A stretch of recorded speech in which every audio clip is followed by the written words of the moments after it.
And hello guys and welcome back to my YouTube channel mga kapatid. Welcome back sa One Talk PH at ito na nga ang pinaka-latest na balita na aking nasagap ngayong araw mga kababayan. Kredibilidad ni Morales patuloy na kini-question ng mga matitinong senador mga kababayan.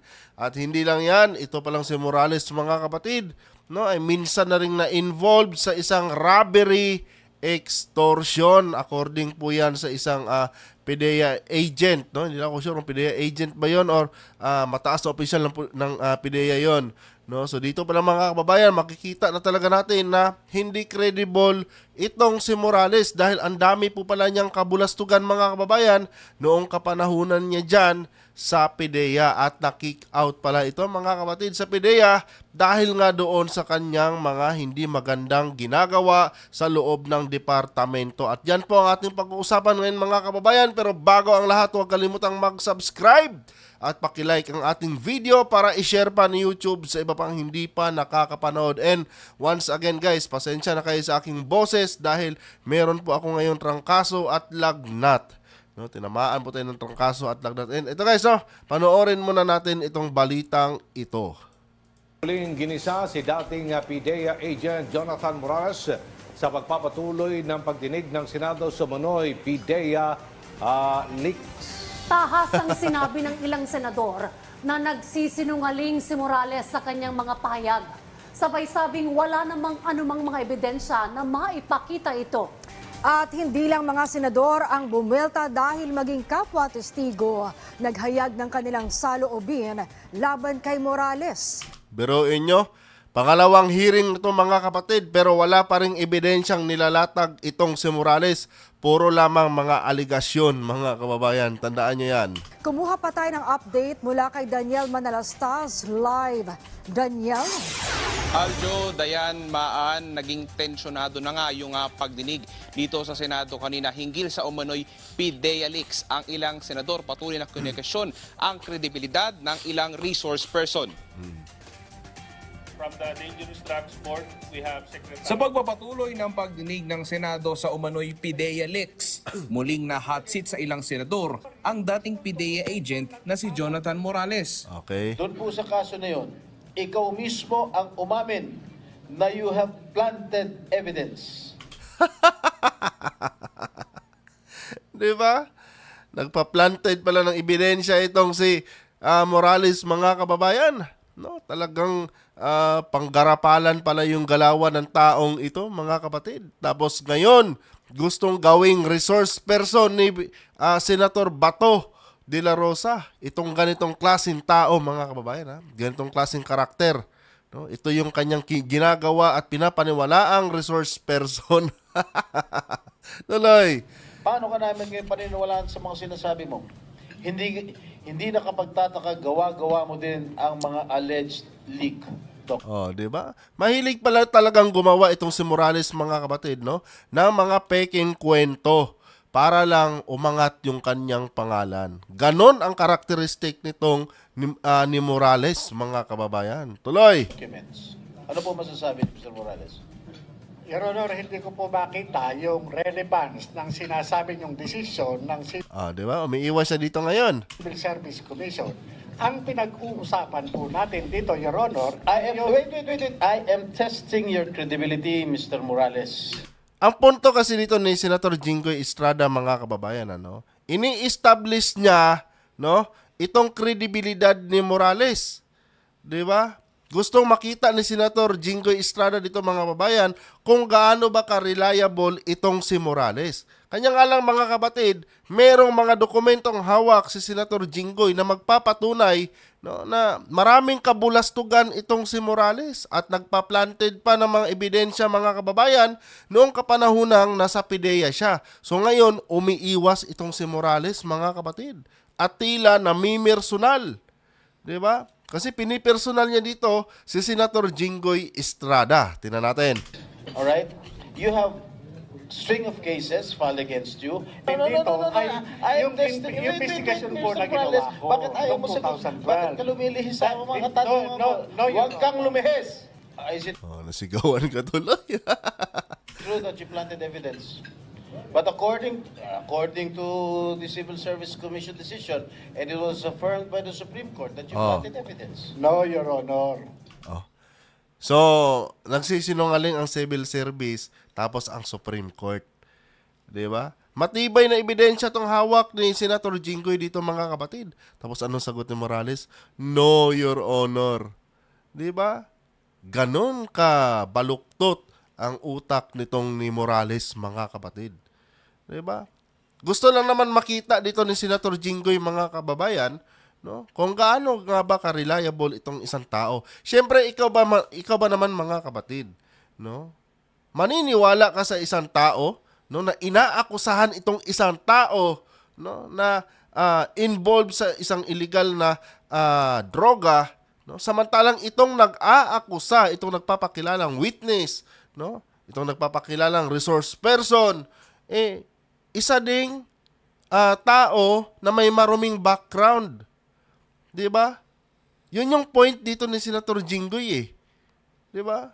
Buti sana kung magte-testify ka ng ganyang mga bagay na itong presidente natin involved yan sa paggamit ng illegal na droga. Buti sana kung sasabihin mo yan or nung sinabi mo yan or nung pinakalat mo yan kung ano-anong papel dyan, malinis kang klaseng tao. Hindi Involved ka nga sa isang robbery extortion worth 8 million 'Di ba? At dito, sinabi na rin, no? Na nagpa-planted ka ng ebidensya. So, asan ang kredibilidad mo dyan, Mr. Morales? 'Di ba? Yun yung point ni Senator Jinggoy dito mga kababayan. No? Bago mo akusahan ng kung ano-ano ang presidente, make sure na malinis kang klaseng tao. Ang problema, nabutasan siya. At marami pala siyang mga kabulastugan noong siya ay nasa PDEA, mga kababayan. Tuloy! Sumunod at tinumbok ni Estrada ay ang katibayan ni Morales kaugnay sa kanyang mga aligasyon. Tanong ng senador, nasaan ang ebidensya? Tinanong natin ang PIDEA, kung galing sa PIDEA. Ano sagot na? Your Honor, there are no such documents in PIDEA. Sino? Ito guys, isa to sa hindi naiintindihan ni General Bato din. No, ewan ko ba, dati chief PNP to si General Bato pero hindi niya mag-gets yung point dito No? Sabi ng PIDEA mga kapatid, yung sinasabi nilang PIDEA leaks, no, ay hindi po yan totoo. 'Di ba? Hindi po yan nag-i-exist. Dahil nga mga kababayan, hindi yan naging official, no? Na kung saan pinirmahan niya ng mga higher ups nila, nagkaroon ng control number yan, inacknowledge ng PDEA yan, no, na isagawa itong ganitong operation, no? Walang ganong nangyari mga kapatid, no? Yan po ay isang ordinaryong papel lamang, no, yung template, ordinaryong template lang po yan sa PDEA mga kapatid, no, na sinulatan ni Morales. At never yan inacknowledge ng PIDEA. Therefore, hindi talaga matatawag yan na PIDEA leaks. Kasi yung papel na yan na pinapakita ni Mahardika, pinapakita dito ni Morales sa Senado mga kababayan, isang template lang po yan sa PIDEA na tuwing merong gagawing tawag dito parang mission, no, merong gagawing mga raid, yan yung gagamiting papel na yan kasi template na yan 'Di ba? Tapos pipirmahan. Ang problema sa papel na yan mga kababayan, wala pong mga kung ano-anong nakasulat diyan coming from PIDEA maliban na lang doon sa pirma ni Morales. Kaya ang sabi ng PIDEA, hindi namin i-acknowledge yan, no, na official, no?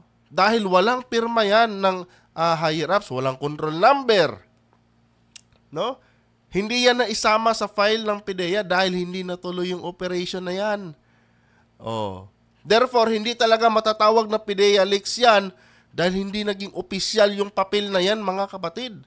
No? Kumbaga, plano lang yan drenowing lang ni Morales yan sa papel Sinulat lang ni Morales na, ito, kumbaga, kumuha siya ng isang template paper ng PIDEA kasi yun naman talaga yung, kumbaga, parang forms, no? Yun kumuha siya ng forms ng PIDEA, no? Forms doon sa pag-re-raid mga ganyan, no? Sa operation forms, mga ganon. Tapos sinulatan niya ito si Maricel Soriano, si Bongbong Marcos, no? Tapos pinirmahan niya. Pero nanatiling form yan dahil hindi naman yan nakarating sa mismong PDEA.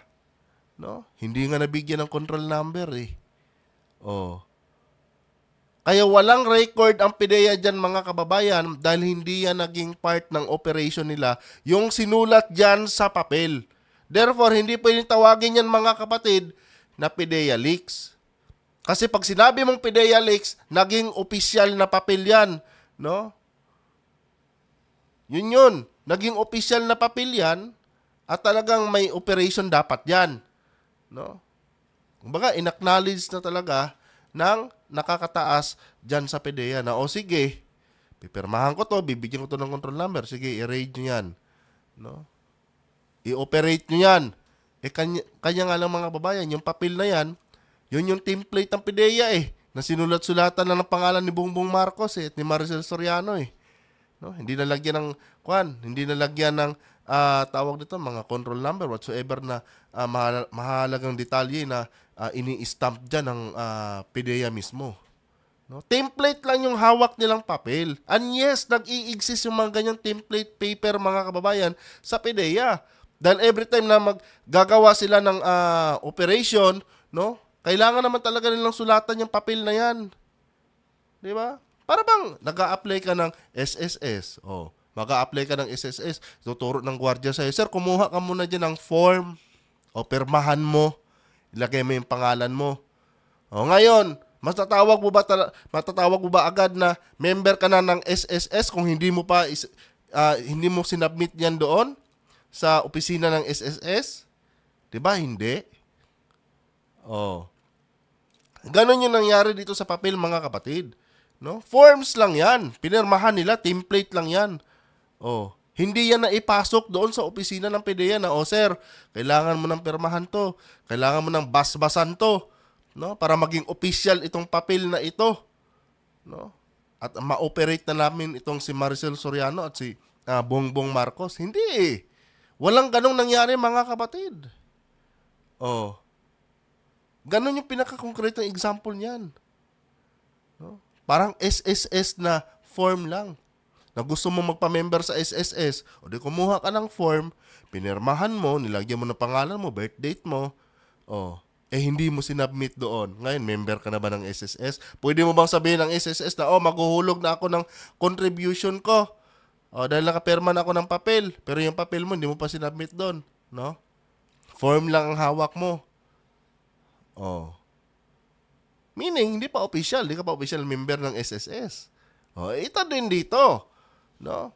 Forms lang, pinirmahan, nilagyan ng pangalan ni Marcos, ni Maricel, pinirmahan niya. Pero hindi na isubmit sa loob.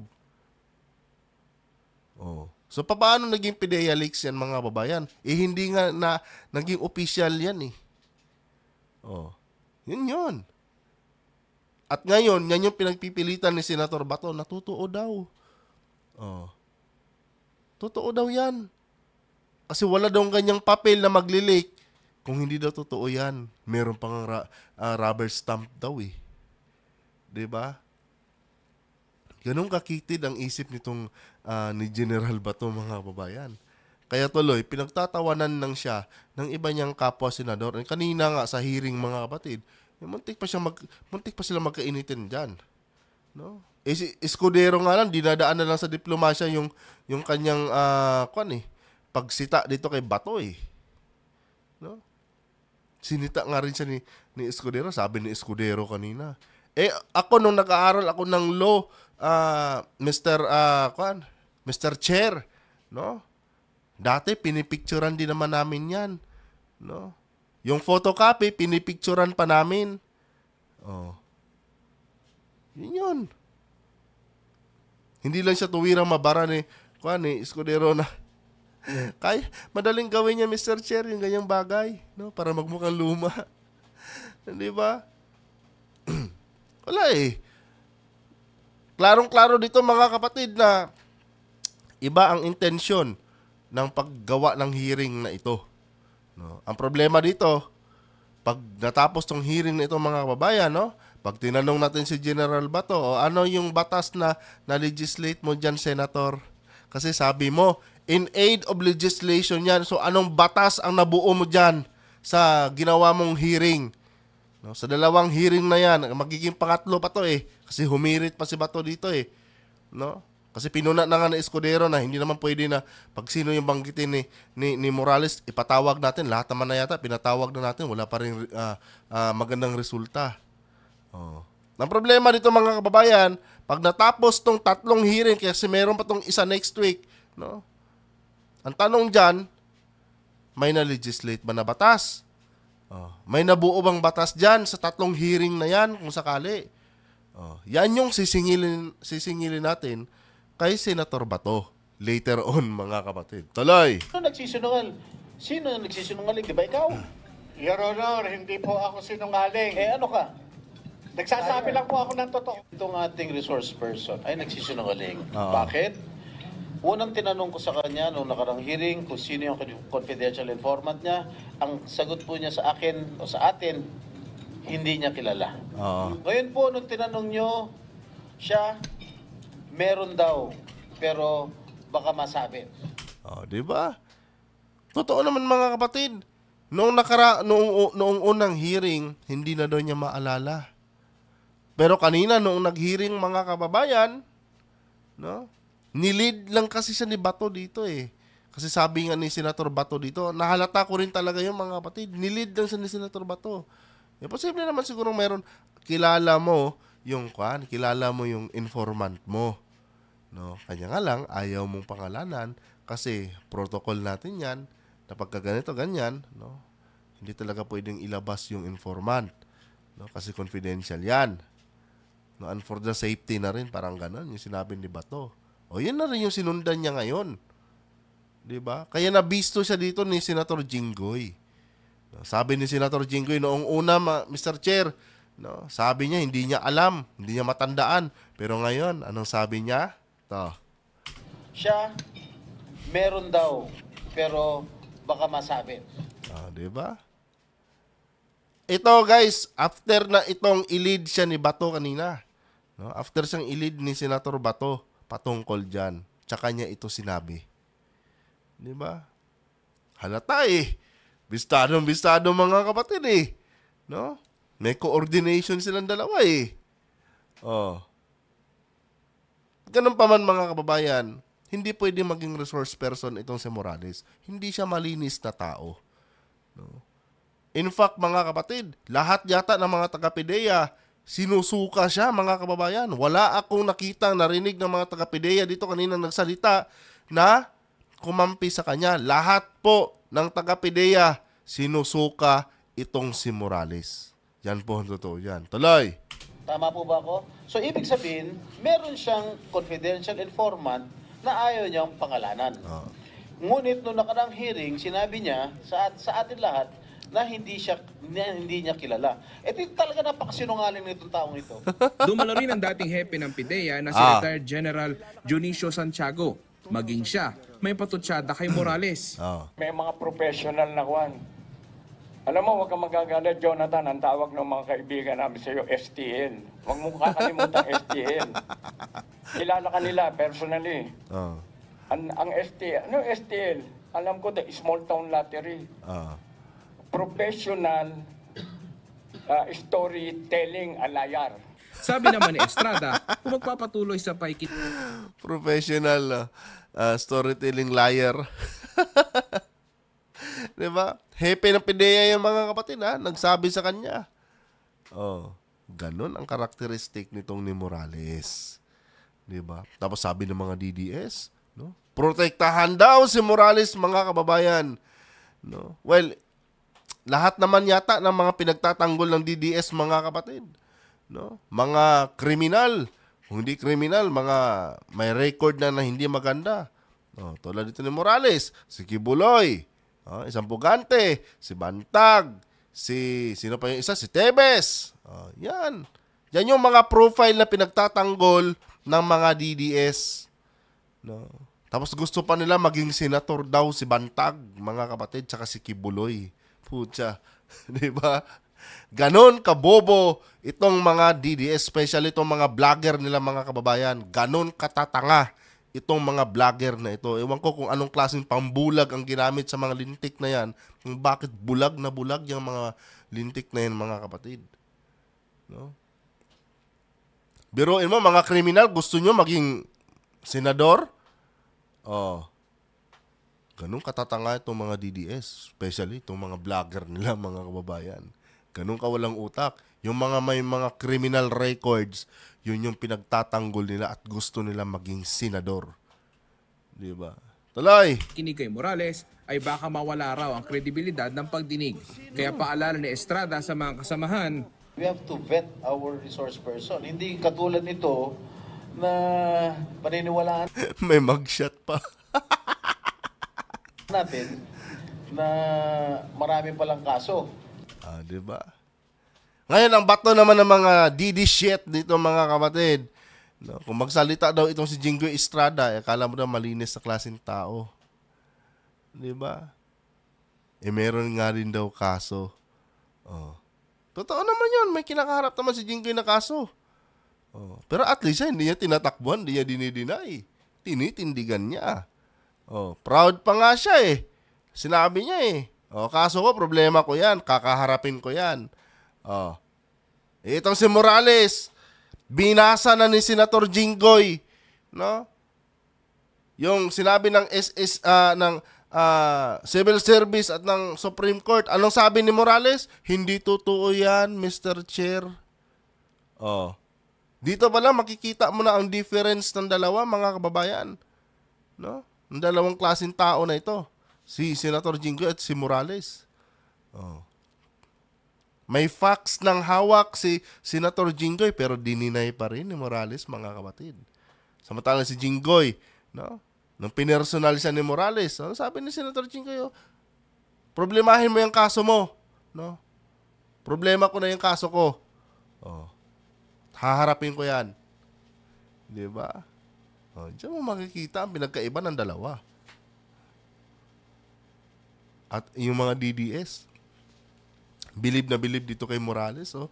At grabe sila, mga kapatid, no? Bumaliktad ng kwento. Si Morales at si Bato yung sinunog kanina sa Senado, pero si Bato pa daw ang nangsunog at si Morales pa daw, no? Ang nangsunog kay Jinggoy Estrada. Ganon yung mga headlines lang maging sa SMNI. Oh, ganon sila kabaluktot mag-isip, mga kababayan, hindi marunong mag-analyze, no, ng isang pangyayari. Ganon sila katanga. Para lang siguro for the sake doon sa kanilang mga supporters, no? Na baka pag sinabi nila ang katotohanan na sunog si Morales at si Bato kanina sa hearing, baka panghinaan ng loob yung kanilang yung kanilang mga supporters. Kaya ginawa nilang fake news, no? Binaliktad yung katotohanan. Oh, ganun sila. Diskarte nila, mga kapatid. Idagdag mo pa yung mga vlogger nila, yung mga patanga-tanga din, wala na. Kaya nga tayo nag-hearing dito, para nga i-validate natin yung mga pinagsasabi niya. Yun lang po sa akin. I want to hear everyone. si Senate President Juan Miguel Zubiri may paalala rin na hindi hahayaan na magamit ang Senate hearings sa pamumulitika. Sko, sa Zubiri, ginamit na nga ni Bato eh. Di ba? Ano pa bang tawag dito, mga kapatid, sa ganitong hearing? Biruin mo, nagsimula sa hearsay. Di ba? Nagsimula lang sa chismis, galing kay Maharlika, pinatulan ni Senator Bato, mga kababayan. No? Ginawan pa talaga ng hearing sa Senado. O ngayon, pangalawang hearing na, wala pa ring ebidensya. O. Di ba? Nagsayang lang ng pera ng taong bayan tuloy. Oh, humirit pa. May pangatlo pa daw to, mga kapatid, sa susunod na linggo. Oh. Anong i-validate, sabi ni Senator Bato? Kaya nga tinatanong siya kasi para i-validate natin yung mga... Anong i-validate mo doon? Ano bang i-validate mo sa kwento ng isang dating PIDEA agent, no? Na wala namang kredibilidad at puro lamang kabulastugan. Kasi kung maayos na tao itong si Morales, mga kapatid, hindi dapat yan natanggal sa serbisyo. Biruin mo, galing PNP hanggang sa PIDEA, tanggal. Oh. Involved pa sa robbery extortion worth 8 million. Oh. Tapos nagtatanim pa ng ebidensya. Oh. Ano pa bang dapat mong i-validate sa ganyang klaseng tao? Na napakadumi po ng kanyang record, mga kababayan. No? May dapat ka pa bang i-validate dyan? Yung mga ganyang tao, mga kapatid, hindi yan credible maging resource person. No? Ang resource person, dapat may malinis na record. Oh, ganun yun. Pero itong si Morales, nako, ginawang binalahura ang Senado. No? Ganon ang ginawa nitong ni Morales, mga kababayan. Biruin mo, lahat na nandyan, kalaban siya, maliban lang kay Bato. Oh, lahat ng taga-PIDEA, mga kapatid, kalaban siya, ayaw sa kanya. Ilang hepe na ng PIDEA ang nagsalita dyan. Laban lahat sa kanya, mga kababayan. Oh. Hindi pa sapat 'yun para kay Senator Bato, mga kapatid, yung kanyang nasaksihan, no? Talagang pinaglalaban pa niya talaga. 'Di ba? Kaya na bala humusga diyan kung anong klaseng senator si Senator Bato, no? Kulang eh. Si Escudero lang yata ang nakitaan ko kanina dito ng tamang ng tamang punto sa pagtatanong no? Si Escudero lang. Kasi abogado si Escudero, mga babayan Pero itong si General Bato, wala Obvious na obvious, mga kababayan. Sobrang obvious po talaga. While certain claims were made, documentary evidence is yet to be presented. There were no pictures, no corroborating testimonies. In other words, this was solely based on the testimony of one person based on what appears to be hearsay evidence. Binusisi rin. Hearsay evidence. Diba? Totoo naman, nagsimula lang naman sa chismis yan. Tapos nagsagawa ng hearing si Bato. No? Wala siyang konkretong ebidensya, hindi niya naintindihan kung ano ba talaga, totoong PIDEA leaks ba talaga yan. Diba? Maging ang PIDEA nga siguro, mga babae, nagulat O ba't ka nagpatawag ng hearing? Kung pwede lang siguro magreklamo ang taga-PIDEA, ginawa na. No? Ba't ka nagpagawa ng hearing? Hindi naman official documents yan template lang naman yan na nilagyan ng pangalan. Hindi naman yan na-submit. Ganon yung punto dito Itong mga to, template lang yan. No? Forms lang yan na pinipirmahan tuwing magsasagawa ng operation. Ngayon, hindi yan nakarating sa hepe. Walang basbas, walang control number. Therefore, mananatiling template yan at hindi yan parte ng official file ng PIDEA. So, hindi mo pwedeng tawagin yan na PIDEA leaks. Yun yung punto dito Yan yung hindi na-gets ni General Bato, mga kababayan. No? Forms lang yung pinapakita ni Morales.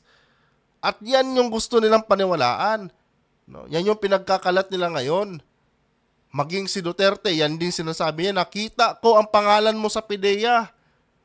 Yung pala, yung form lang nakita niya. No? Form ng PIDEA na sinulatan ng pangalan ni Marcel Soriano at ni Marcos. Pero kung tatanungin mo kung official ba, no? Na-acknowledge ba ng PIDEA, wala.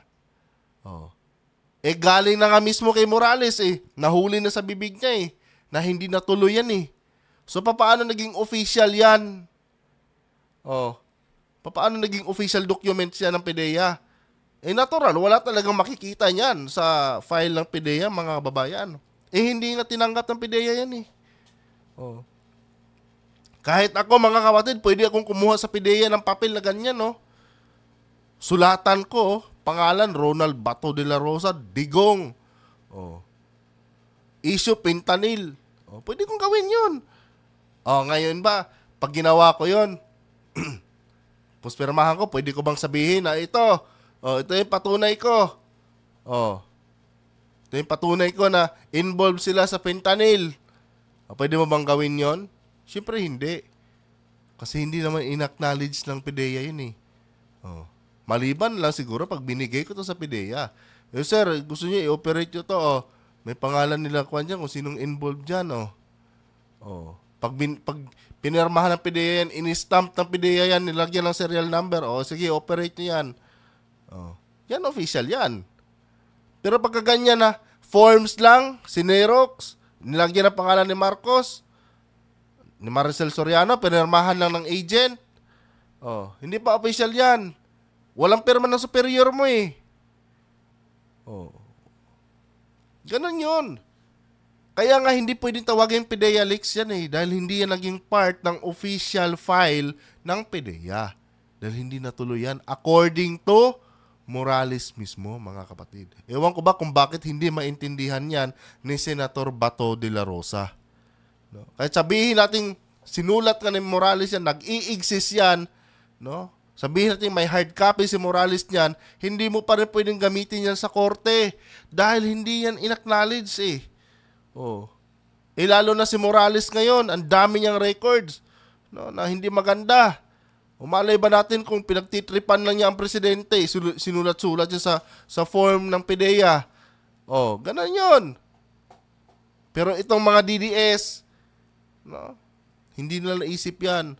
Paano kasi mga kapatid, no, makikitid ang utak nila o wala talaga silang utak. 'Di ba? At ano ba ikatwiran nila diyan? Solid, no? Nakita ko to kanina, binabara-bara ni General Bato yung PDEA dito, ini-explain ng abogado to eh. Kasi nga hindi niya nakuha yung konteksto, no? Wala siya doon sa context eh ng sinasabi ng abogado. Binabara niya ang abogado, alam na namin yan, ganyan. Oh, alam mo pala pero hindi mo naintindihan, Senator eh. Kasi nga pinapaliwanag ng abogado na wala yan sa mga file namin. Oh. Alam niyo ang sabi ni Bato? O posibleng wala yan sa file nyo. Dahil hindi nga yan natuloy. Pero may hard copy yan. Oh. Siguro nga nandyan kay Morales yung hard copy niyan. Oh. Hindi niya mag-gets mga kababayan na kahit may hard copy pa si Morales, mananatiling form lang yung hawak ni Morales. Dahil it was never acknowledged, no, by the PDEA. Walang kung ano-anong bas-bas, no, at final. Walang ganun. So, hindi mo matatawag yan na PDEA leaks kasi hindi yan galing sa official file ng PDEA. Yan po isang form lamang. Tuloy. Ng mga senador ang umano'y leak na dokumento. Pero sabi ng PDEA, these documents do not exist in the records of the National Operations Center of PDEA. Diba? Kasi nga, hindi naging official documents yan ng PDEA, mga kapatid. Oh. Pero naawa ako sa abogado kanina eh. Binabara-bara na lang ni Bato eh. No? Na kesyo para mas marunong pa siya. Pero hindi naman talaga yan na-gets kung ano ang gustong iparating ng abogado ng PDEA habang ini-explain itong slide na ito. No? Binabara-bara na lang niya. Siguro kung hindi lang senator itong si Bato, baka binara din siya ng abogado, mga kapatid. No? Nagtatawanan siya ng mga taga-PDEA tuloy. Na hindi yan nag-gets eh. Kung ano ang gustong iparating ng PDEA dito eh. Ini-insist pa talaga niya yung idea niya na, oo, no? Wala talaga sa file niyo yan dahil hindi yan naipasa. No? Hindi na ikasa yung operation.